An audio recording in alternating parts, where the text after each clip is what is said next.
The Senate does not have an agreement. Majority Leader and Minority Leader did not reach an agreement on exactly how to handle witnesses. That's left open in case witnesses are requested by one side or the other. Then they will decide how to do that. That could, for example, include the possibility of allowing them to take depositions outside of the trial procedure. That could slow things down, for days.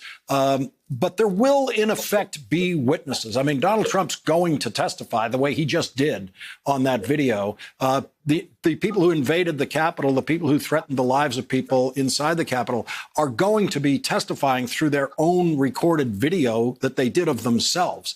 So there will, in effect, be witnesses. Do you think the House managers need more than that? I think it'll be entirely Jamie's call, and he's an extraordinarily capable constitutional scholar and lawyer. And I think they can evaluate whether they need to go beyond the documented witness testimony, the video, the tape of the phone call between the president and the Secretary of State in Georgia, if they want to use it. Obviously, all the footage of the president, not only at that rally, but at other rallies. And his injunction that they needed to fight like hell or they would lose their country. They needed to stop the steal and all the rest of that.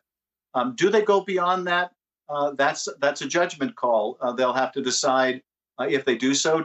Are they prepared for the defense to call witnesses? Does that help build the case, or does that detract from the case? And I think only the manager and Jamie can make that call. But the one other factor is there are going to be over 100 witnesses who are present for the trial. That is the senators and the House members.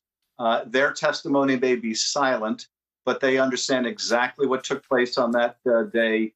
They were there. And unlike the first trial where they had to step into the shoes of, for example, a Ukrainian soldier on the front lines of Russia being deprived potentially of military aid so the president could extort Ukraine into helping him cheat.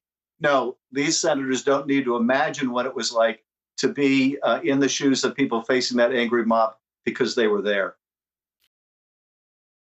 Hey, thanks for watching our YouTube channel. You should know that you can follow today's top stories and breaking news and catch up on your favorite MSNBC shows all in one place.